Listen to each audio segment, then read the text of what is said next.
চোখের পানি ফেলে আল্লাহকে বলো, মাওলা বহুদিন তোমাকে নারাজ করেছি, আজ ওয়াদা করছি আর তোমাকে নারাজ করব না। আল্লাহ বলবে, বান্দা আমি এখনই তোর পেছনের সব মাফ করে দিলাম।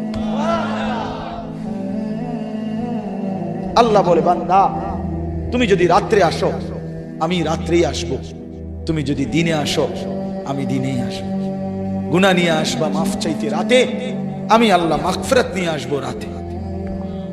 তুমি আসবে যখন আমি আসবো তখন। তুমি আসবা এক বিগত, আমি আসবো এক হাত। তুমি আসবা এক হাত, আমি আসবো দুই হাত। তুমি আসবা হাঁটতে হাঁটতে, আমি আসবো দৌড়তে দৌড়তে। আও না বান্দা, আও, দেও সেজদা দাও, গোলামি করো, বন্দেগী করো, আমাকে ডাকে। কেন ভুলে গেলাম?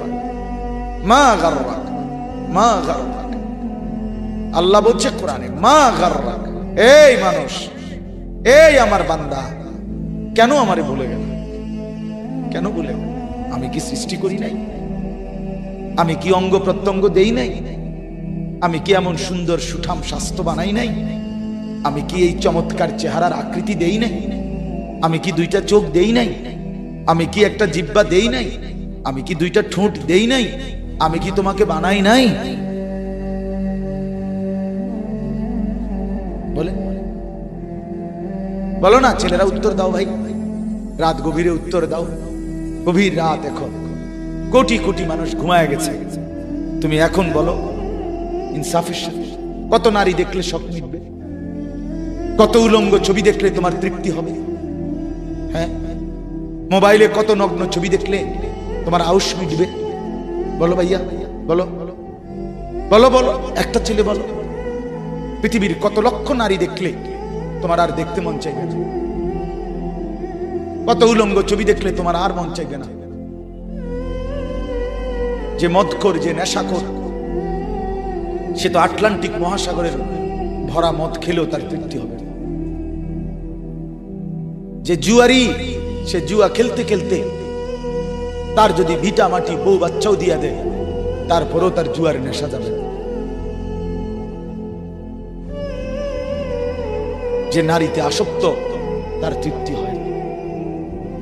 গুনাহ তৃপ্তি দেয় না, নাফরমানি তৃপ্তি দেয়। দুনিয়া একদমই অল্প, একদমই অল্প, একদমই অল্প, একদমই অল্প।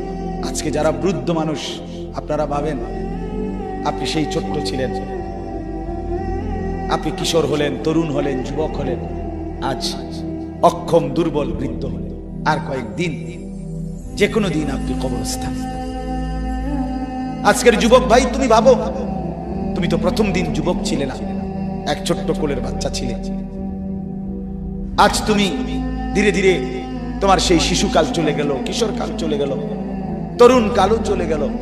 তাহলে পিছনের এই সময় যেহেতু গেছে, তো ধরে নাও যৌবন কালও চলে যাবে। কোন সন্দেহ, কোন সন্দেহ।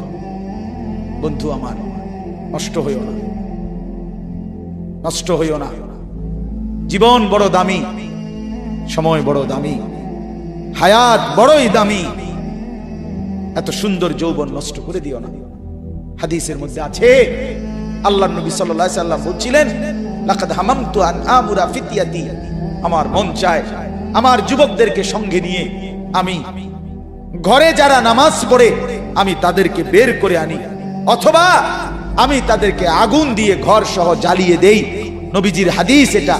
নবীজি বলছে, আমার ইচ্ছে জাগে আমার যুবক সঙ্গীদেরকে নিয়ে আমি মুসলমানের ঘরে ঘরে গিয়ে বেনামাজি ঘরে নামাজ পড়ে তাদেরকে টেনে হিচড়ে বের করে আনি। কথা ছিল এই, কথা ছিল যুবক সমাজ গড়বে, কথা ছিল যুবক মানুষকে আল্লাহর দিকে ডাকবে, কথা ছিল যৌবনকাল আল্লাহর জন্য ওয়াকফ করবে। আজ দিয়া দিছে নারীর কাছে, জিনার ব্যভিচারের কাছে, মদ আর জুয়ার কাছে, মোবাইলের কাছে। আস্তাগফিরুল্লাহ, আস্তাগফিরুল্লাহ, আস্তাগফিরুল্লাহ। এক নারী এত দরকার, এক মেয়ে এত দরকার যে দুনিয়া ভুলতে হবে, আখিরাত ভুলে যেতে হবে, সমাজ ভুলে যেতে হবে। এক নারীর মধ্যে এতটা কি হয়ে গেল যে এটার পিছনে সারাক্ষণ সময় দিতে হবে? এটা কি এমন আশ্চর্য বস্তু? নারী আর পুরুষের, স্বামী আর স্ত্রীর মিলনেই তো পৃথিবীর সেই আদম হাওয়া থেকে এই পর্যন্ত মানুষের ধারাবাহিকতা। এটা তো একটা স্বাভাবিক প্রক্রিয়া। হাজারো কোটি মানুষ পৃথিবীতে স্বামী আর স্ত্রীর পবিত্র বন্ধন হইছে, তো সেটা তুমি একটু অপেক্ষা করলে তোমার জীবনও আসবে। কথা বলেন না কেন? এটা একটা সহজ বিষয় না। আল্লাহ তাআলা আমাদেরকে বুঝার তৌফিক দান করেন।